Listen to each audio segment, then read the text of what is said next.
Classic car values are tanking right now. Prices at auctions are down almost 20%. A lot of cars at auction are going for no reserve because people are just trying to get out of them.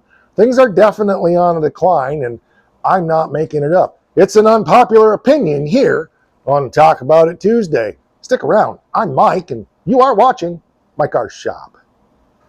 Is that collector car market, is it finally over? Time will tell. We did a video on this a couple of months ago when it was a hot topic, and I wanted to circle back around to it some more because when it comes to guys like me and a lot of you, we're the DIY guys. We don't spend much money on this stuff anyway, like this 70 Challenger that we got from a junkyard. We don't even have $3,000 in this car, and it's almost ready to be on the road. We got almost everything for it. We've got a 39 Dodge truck, and I know that's not a muscle car. Those cars aren't popular anymore. I get it. I've heard it all. We got 18 bucks in that truck, and the chassis is right in front of you. You just can't see it. That 70 Duster, we've only got, a grand or two into that car as well.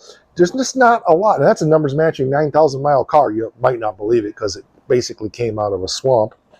But the fact is, the collector market is weakening and it's softening because the guys that are into this are getting old, like me and some of you.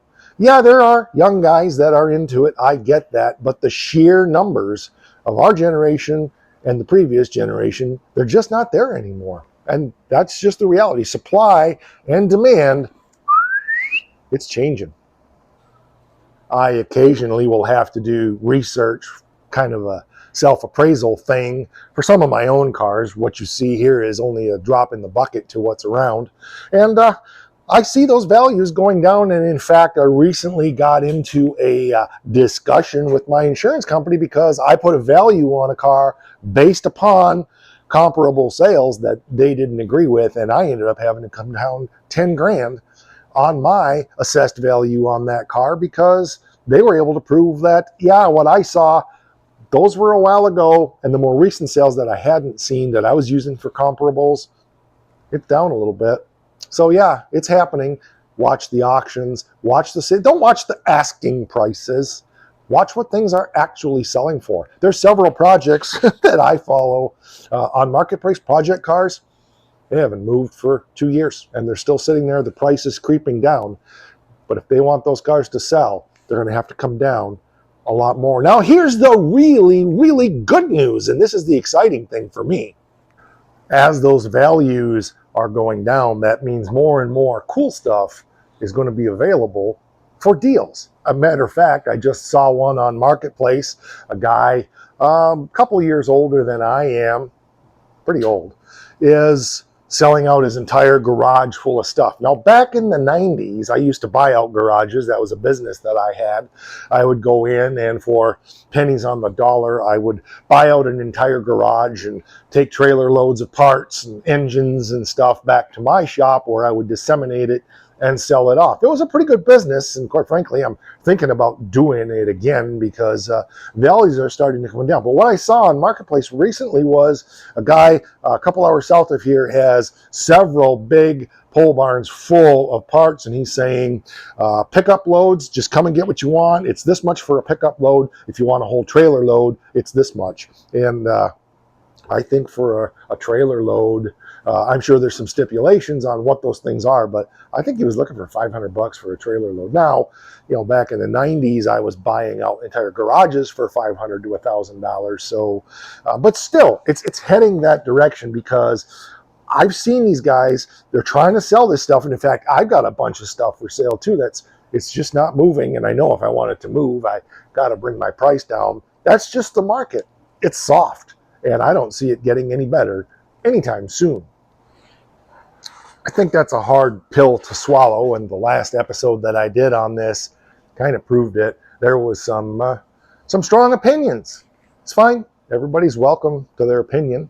Doesn't mean that it's right, and that doesn't mean that mine is right, but I think if you did some Googling and had some discussions with a couple of the different AI programs that are out there that can do some research that it's not easy for us to do manually, I think you'll find that This is the reality. Now, I'll qualify this and say the big dollar cars, not like this one, but if this was a 70 Hemi Challenger 420, yeah, I said that, Hemi, 4-speed, blah, blah, blah, one of whatever, yeah, those cars are probably going to hold their value because that's a different world than what most of us live in. But for the reality, for guys like us, even if it was just an RT, big block, I don't see it unless it's a really pristine car. You know, I was hoping when this car was done, it was going to be, you know, $40,000, $50,000. And I can see now that value's coming down. It's fine because I don't plan on selling it anyway. But, you know, there's always the life falls apart and your family member is sick in the hospital and you're trying to realize cash to keep somebody alive. And, well, we all find situations that we're not expecting and we have to do things we never thought we would do. Does it affect me that much? No, not really, because I don't sell cars very often. If I was to sell something, the first one that would probably go would be my fat fender Ford. And I know I'm not going to take a bath on it because I don't have much money into it. But it's not going to go for what it would have 10 years ago. It's just a reality. No, I know. That's a street rod. That's a hot rod. That's not a muscle car. That's a different thing. I've heard all that. I'm telling you, the direction that market is going is exactly the same direction that the numbers are proving that the muscle car market is now going. Who wants them? Who wants them? Yes, I know there are some young guys that do, but compared to what it was back when I was a kid back in the 70s and the 80s, it's not the same. It's not. It's just a fact. And, you know, guys my age are losing interest. They're losing ability. Their health is declining. Those that are even older, the same thing. Some of them are looking for retirement. They're looking to cash out of these cars. There's a lot of them out there. And, you know, what's the word? Supply and demand dictates market price. It's not about what somebody's asking. It's about what stuff is actually selling for. And the numbers are proving over and over again. I've been really watching it since I did that last video. And the numbers are proving that's the way things are going. Will it come back? I don't know. Yeah, I would hope so in some ways. But in other ways, I don't expect it to. That's why I do what I do here. Because what's going to happen is as the market softens and as these cars become less and less popular, a lot of the glut of the stuff that we've had available in the aftermarket is going to go away. That's just the reality. We've been trying to get an inner rocker panel for the 70 Duster.